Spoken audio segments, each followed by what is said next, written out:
Hi everyone, welcome to the Surgery Service RN Mandatory Education. Please make sure your sound is on. There is a survey link that has to be completed in order to be compliant, so make sure you fill in all the necessary information. And thank you for your patience and understanding during this time. I know everyone is stressed out, but we will get through this. So thank you for your attention to this important matter. We're going to cover three things in this PowerPoint. First being suicide, the documentation for that, the rating scale and orders, and then medication, so non-PRNs, PRN administration, and how to document those properly. And then at the very end is titration, like using RAS with your titratable drugs, and pause and sedation, and some other information with that. So if you are not in an ICU and you're not titrating drips, you do not have to pay attention to the very end of the presentation. So you will see whenever that comes up. Okay, so this is a very high priority. All inpatient nurses must complete the Columbia Suicide Severity Rating Scale, also known as the CSSRS tool, within 1 hour of the patient's arrival. So if they come from the ED, it should be done, but you definitely want to check to make sure. If it was completed, you have to do the rescreener, which we'll talk about pulling that in. And then if it's a direct admission, you're going to do the initial CSSRS scale.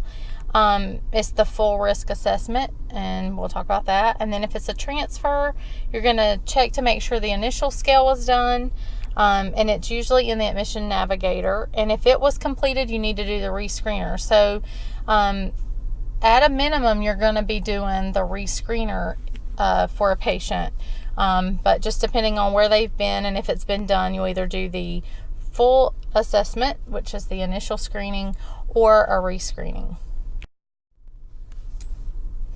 Okay, just like every other policy that we have on the intranet, you're going to go to Policy Stat under UNC Medical Center. And you're going to, in the toolbar, search bar, whatever it's called, you are going to look for suicide. The policy will actually be dated August 2019. So hot off the press. And so you'll see August 2019, suicide and self-harming behavior under Policy Stat. Everything you ever needed to know is in the policy. But we're going to go through most of it here. So this is just a breakdown here to kind of show you the different levels of risk. So again, within the first hour of admission, the patient should be screened. If they are no risk, so there's these levels: no risk, low risk, moderate risk, or high risk. So if there's no risk, they're not going to have to ever have anything else done. Okay, so no risk only. If they're low risk or moderate risk or high risk, you're going to initiate the suicide care plan for that patient. And then if they're low risk, they will have a rescreen every day. Okay, so daily. And then the moderate risk, if they flag moderate, which we'll look at that, how they flag, a PNA or a telesitter has to be ordered. You have to notify the provider. The provider is going to use another scale. They're going to initiate their own care plan, and they have a scale that will help them determine whether the patient is low or high. If the patient is high risk, there are suicide precautions ordered. So it's one-on-one supervision. The environmental survey is done. There has been separate education provided for the nursing assistants regarding the environmental survey and their 15-minute safety checks.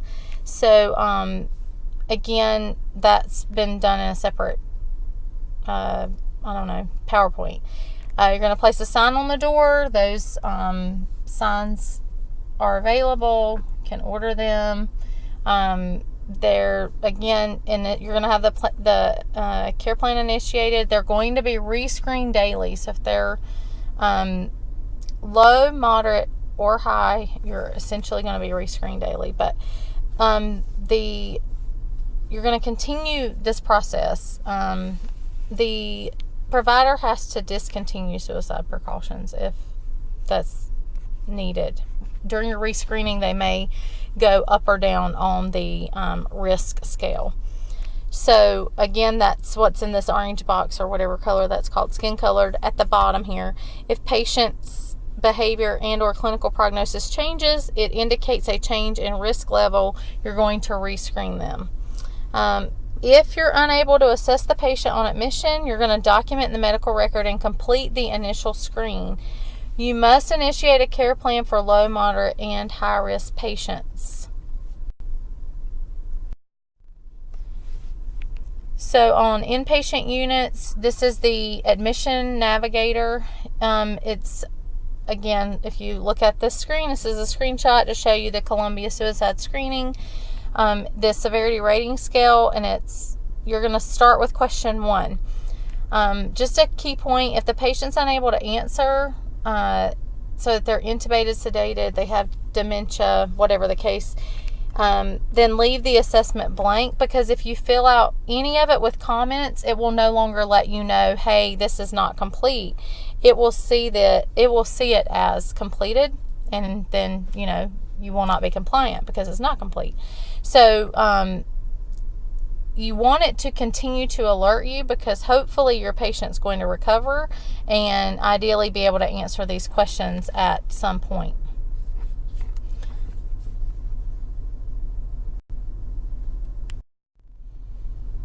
So after completing the CSSRS, you're going to document any risk factors for suicide that the patient may verbalize. So you can see the red box on the left. You're going to check any of these if they're applicable. Again, if they're admitted through the ED, they are completing the screening, but the initial screening, but it's still good to check. So all patients are screened using questions 1, 2, and 6, so they're numbered. If questions 1 or 2 are answered yes, then questions 3, 4, and 5 kind of populate in or cascade in.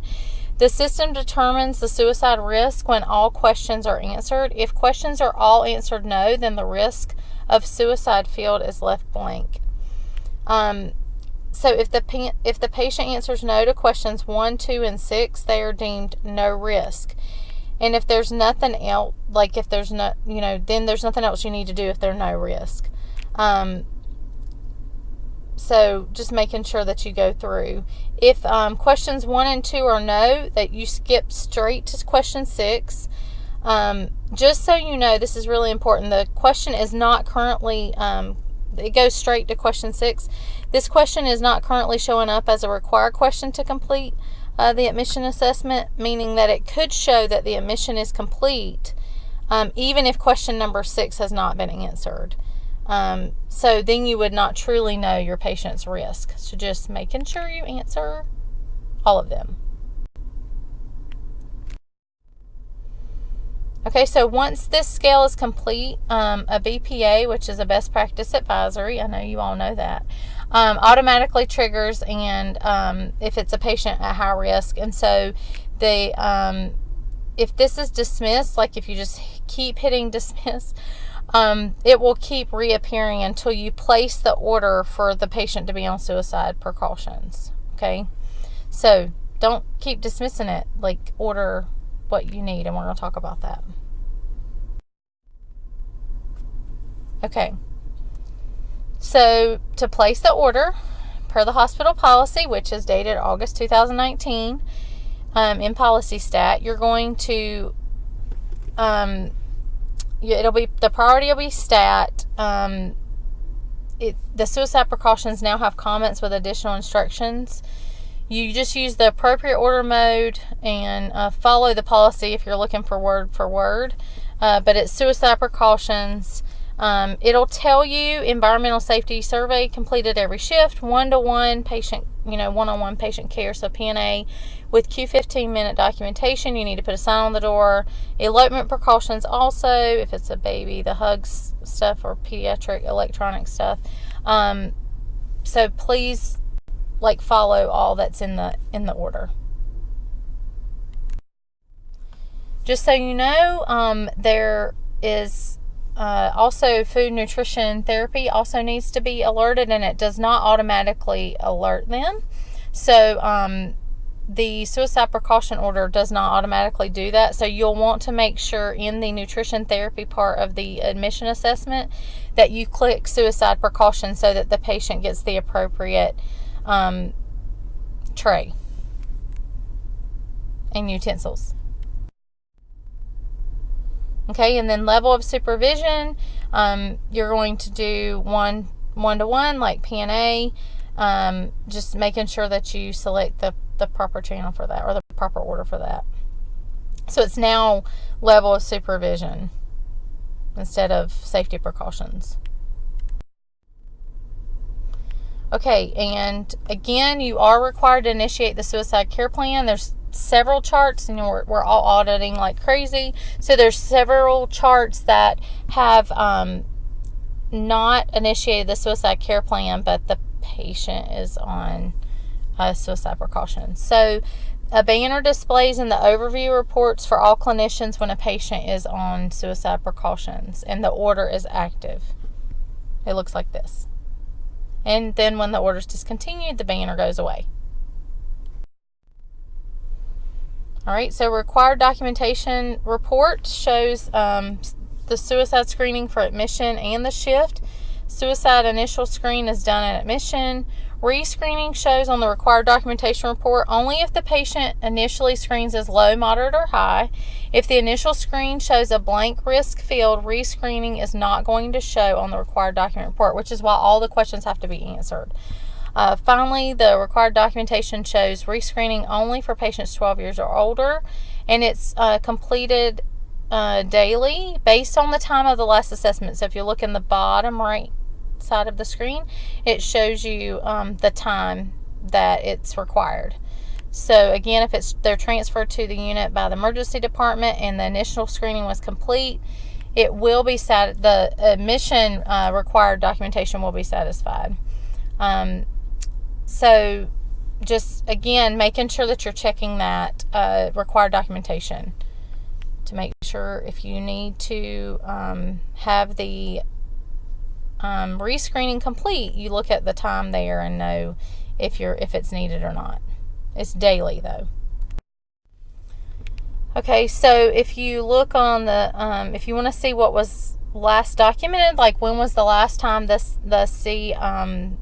SSRS was done, you can check the last filed and it will show you when it was done last, which is good information. So ongoing, like daily, what do I need to know and how is this going to affect me? So there is the initial screening. It no longer says short version, but there's an initial screening and then a rescreening. So you can pull those in, so wrench them in to your flow sheet. So you'll see at the top it says CSSRS at the tab, and you're going to complete that documentation. So it will tell you the row information helps answer the questions. So especially, like, of course, when you're doing the rescreening, you're not going to memorize those questions, or at least I couldn't. So that's required documentation there. So per policy, completion of the checklist should be documented in Epic. So we all have those paper checklists, and everybody's always like, oh, I don't know what to do with them. I don't know where to put them. Just save them in the patient's room or something.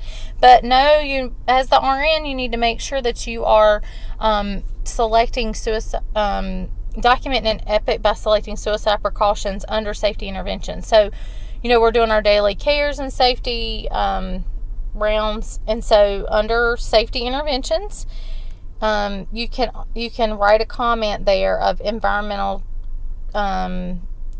checked for safety or environmental checklist complete, and so you can see that screenshot there. But you also want to make sure you're selecting suicide precautions under safety interventions.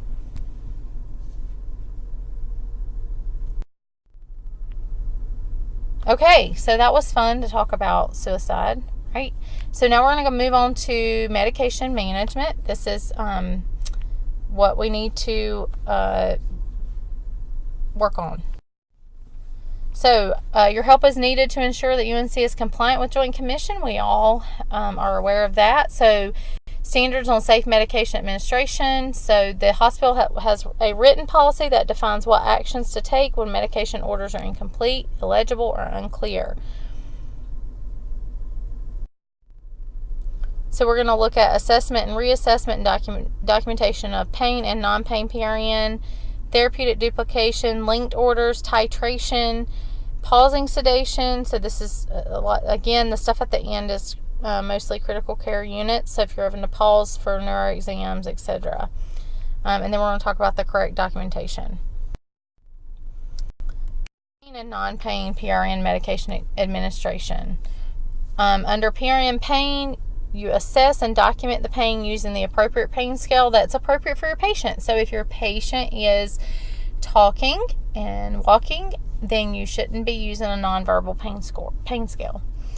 So making sure it's appropriate, and you're going to administer the correct medication and dose for whatever the reported level of pain is. So your orders, which we'll talk about, but we'll say for mild pain 1 to 3, moderate pain, I don't know what your physician will or provider will put, but you have to make sure that your pain scale is matching the order of the medication that you're giving. So if more than one medication is ordered for the same indication, the order needs to clearly indicate which medication to administer over the others. So you can't document 2 medications given at the same time. So for example, Tylenol and oxycodone, unless the order actually says give in combination with Tylenol under the oxycodone, or under the Tylenol give with oxycodone. There has to be an order that says that.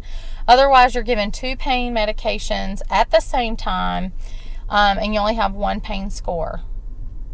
Hopefully that makes sense. So making sure your order says that. And then you have to reassess and document your pain within 60 minutes of pain medication administration. So making sure you do the pain reassessment within 60 minutes. Does not have to be exactly, meaning like 11:01, 12:01. If it's 11:01 and 12 o'clock, it's within 60 minutes. Okay?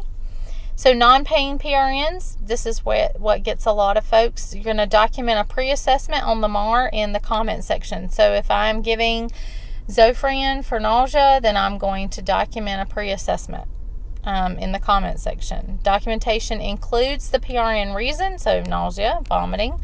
Reassessment includes the response, like no nausea and vomiting, or sleeping, or whatever the response was. The post-assessment must be completed with appropriate time frame for the administered medication. So again, you're following up on non-pain PRNs as well. Sorry, that was a long slide. Okay, so you're in administering PRN pain meds per pain scale. Again, this is just a screenshot and an example. The orders have to be written on the patient's pain level. You have to review the order. It is permissible for a patient to be given a pain medication indicated for a lower score than what they report, like a less potent PRN med, upon the patient's request. There must be documentation to reflect the reason for the deviation. It's not permissible to administer a requested medication indicated for a higher score. So, in this screenshot example, if the patient reported a pain score of 10 but requested the Tylenol instead of the Dilaudid, that would be okay as long as your documentation reflects that it was patient's preference. When you go to on your medication administration record on the MAR, at the bottom of the PRN or the pain medication, you can click on CMAR medication, and it will automatically populate this into your pain assessment, which helps to remind you to do the reassessment and to the comprehensive pain assessment, something that a lot of people are leaving off. So if I document a pain scale score of 6, then there needs to be, where is it? What is it? How is it How's it working out? Like what's going on? Instead of just a pain score of 6.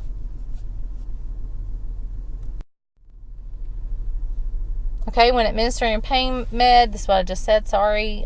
Click medication CMAR under pain assessment. This will link the administration to the pain assessment in the flow sheet, and a column will automatically be entered into the pain intervention row at the exact time that you gave the medication, which makes it easy to fill out the pre-assessment pain score and other relevant assessment findings. So PRN pain medication pre- and post-assessment documentation. Pain must be assessed and documented prior to the medication administration. Your intervention has to be documented, and then a post-assessment must be documented. For non-pain PRN medications, document the PRN reason on the MAR in the comment section when you're administering it. So PRN medication due to wheezing or whatever the indication is. So if it's Zofran, nausea. So you're going to put that in the comment section. Then the post-assessment. So under response to PRN medications non-pain, it's in the assessment tab. This section often must be added as a new row by the RN.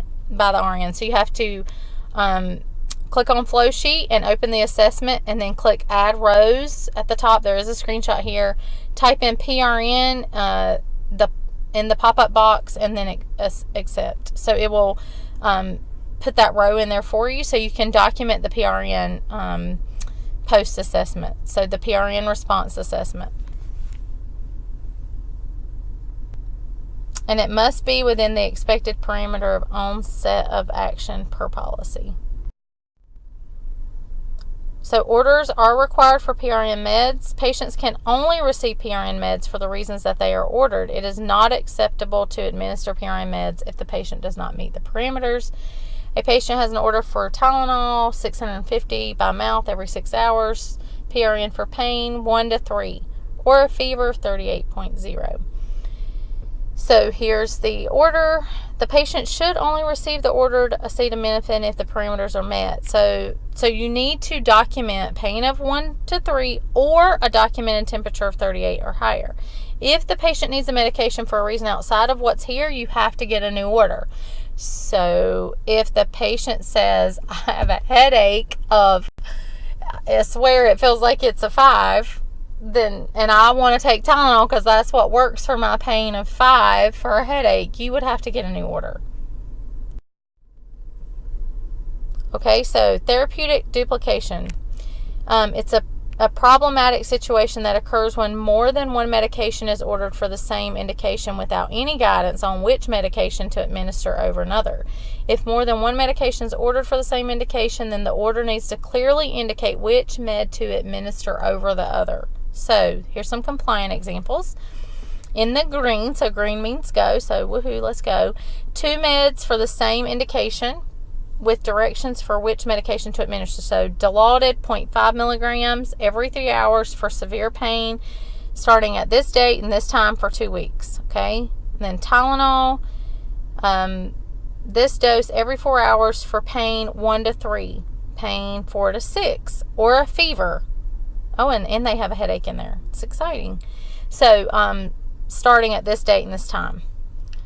The non-compliant example, 2 medications for the same indication but no directions for which medication to administer over the other. So Zofran 4 milligrams every 6 hours is needed for nausea and vomiting starting this date and time. Phenergan IV every 6 hours, nausea and vomiting starting this date and this time. So 2 medications, same reason you would be giving them. They treat the same thing, but no direction or guidance as to which one to give over the other. So that would be a non-compliant example. Okay, linked orders. The cumulative dose administered cannot exceed the maximum ordered dose within the ordered frequency. So, for example, a patient with an order of oxycodone 5 to 10 milligrams PO every 4 hours for moderate pain may only receive a total of 10 in the 4 hours. with the current order. If the patient continues to report unrelieved pain, the nurse will contact the prescriber for further orders. I mean, it keeps up with that. So the linked orders, is the dose. Usually this has to do with the dose range. Excuse me. So if you are a acute care nurse, floor nurse, and you're on the floors, you're not in the ICU, and you're not having to titrate drips, you are finished. So just make sure you complete the survey. But if you're a critical care nurse and you're in the ICU or you're dealing with infusions and titrations, please stay tuned. You're almost done, okay? So we have some areas of improvement with continuous titrations. We really want to make sure we're providing safe, high-quality care. Remember, everything we do is to keep the patient safe, and it may be multiple steps, and it may sound like a lot, but this education and these guidelines are put into place to keep our patients safe. So we want to follow administration on these drips and titrations exactly as it's ordered. So you're going to have to obtain an order for sedation vacations and neuro exams or checks, and you want to document the RASS per policy. This is very important. With every titration, every 2 hours on vented patients. So if the patient is on a ventilator, every 2 hours, and every 4 hours on non-vented patients. So if you have patients who go on the ventilator at night, which happens sometimes in our unit, so during the day, if the patient's not on the ventilator, their RASS can be done every 4 hours, but if they are on the ventilator at night, it needs to be done every 2 hours. And you want to make sure you obtain an order to discontinue any titrations. So sedation and assessment. The provider is going to enter the correct titration orders and manually enter administration instructions because they must be individualized for each patient. And yes, providers are getting education. I know that question has popped into your mind as you've listened to this. So you want to make sure you... nurses communicate with the providers when the orders are not correct or they're inaccurate or they need to be adjusted per the patient or the patient's condition changes and you no longer need that high of a range, and so you're going to now get an order to match what is needed for the patient. So you're going to document all titration changes and appropriate parameters. For example, if the propofol is titrated, then the corresponding RASS needs to be documented as well. So, of course, Richmond Agitation Sedation Scale, which is RASS, assesses the sedation, and you're going to document every 2 hours, the RASS score every 2 hours while the patient's on mechanical ventilation. And if you're titrating, the sedation level must be assessed and documented with each titration. So titrate to the ordered target RASS. So your providers, when they put the order in, will say propofol, whatever the range is, for a RASS of -1. Whatever the order says, you have to go by the order. But every time a change is made, so if you go down on your titration or up, then you have to have a RASS score that reflects why. So you can't document an increase in your drip. So like I'm going up on the propofol, but my RASS score every 2 hours has remained -3. And I've not changed it any. I've not documented it in a new one. But in the documentation in the flow sheet, you can see that my propofol has gone up. Yeah, not good, not compliant. So here's an overview. You're going to make sure that the order for the titrated titrated infusion contains the following: the range with a max dose, so 0, always should start at 0 and go to a max dose, how much your initiation amount should be, how much you can titrate it by, your parameters, and your time frame. If there's multiple infusions for the same reason, the order has to say which one you can titrate first. So if you are coming down from drips or up on drips or whatever, you have to have instructions as to which ones you can titrate first. So the RN titrates the infusion as it's ordered. The RN documents the RAS that corresponds to and justifies the reason for the titration. So if you're going up on propofol, but your your blood pressure is lower and your RAS is -3, that's not correct. Yep. Always provide the care your patient needs first, and orders can be changed once the patient stabilized or when more help has arrived. You want to collaborate with your providers. So when patient meets parameters at a dosage of 0 and it's determined that the patient no longer needs the medication, then the provider will discontinue the medication in the medical record.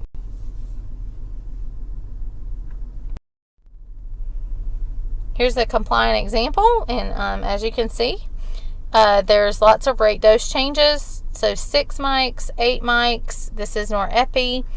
The order at the top, let me start at the top, sorry, I just went all over. The order starts at 0, which is great, and goes to 30 mics, and it starts at a date and a time. It has your initiation dose of 4 mics, and it says what you can titrate it by. So it gave you those parameters, and it gave you a time limit, every 10 minutes as needed, and your MAP goal. So those are all the parts of the order that you need. And it tells you it's initiated order, a titrated order, and your MAP, and telling you to document every 10 minutes. So if you'll look, it shows at 4, it was at 6. So the initial rate was 4, and then 4 mics, and then 10 minutes later, they went up to 6, and then 10 minutes later, they went up to 8, and then 10 minutes later, they stayed at 8, and 10 minutes later, they went to 10, and so forth. And if you look in the vital signs, the MAP corresponds to that. So everything matches up and makes perfect sense. You want a great clinical picture. So for a non-compliant example, you can see that the order is, you've got an initiation rate, you've got a titration rate, and you've got your MAP and everything there in the order. However, the order was not followed because it doesn't match, the documentation does not match the order. So the initiation happened at 8:58, 4 mics, and at 10:17 it went down, and then it went down again, and there was a rate change by just 1 mic instead of 2 mics, which is what the order says. So you can see there that it does not match up. It's non-compliant. So for SBTs or SATs, you're going to I think that's what y'all call them, SATs, spontaneous SBTs. Anyway, if you're having to pause the sedation, or the provider will use ventilation and sedation management order set in Epic, and it can be customized. They will select the parameters for the SBT, and SAT. And then the RN RT to perform it will then restart the sedation per the orders. And document that SBT or SAT in Epic. And the order should clearly state out weaning and a sedation holiday. That's why there's a comment section. It needs to be written in there. Again, providers are receiving education as well. Pausing sedation for neuro exams, they'll write a neurochecks order. The order will state yes or no to pause the sedation. It will state what to pause. It will state when to pause it, and then it will state how to resume it, and the RN will document the neuro exam in Epic. If you'll look on the left side, effective immediately, the provider must address each of these when ordering neuro assessment. So there's a new button for Q1 hour, and then is the patient on sedation? If the provider answers no, either of these questions, then no additional questions will display. But both of these questions are required. Again, they are also receiving education.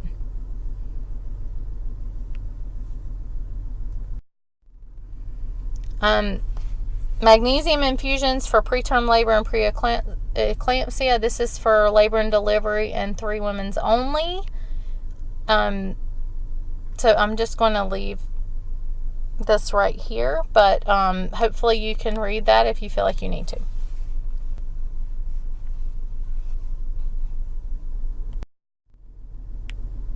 Okay, this is just some resources. Thank you all for your time and attention, and your patience and kindness and candy and goodies during this time. Just please make sure you complete the survey link, and that it's documented that you completed this education. Thank you.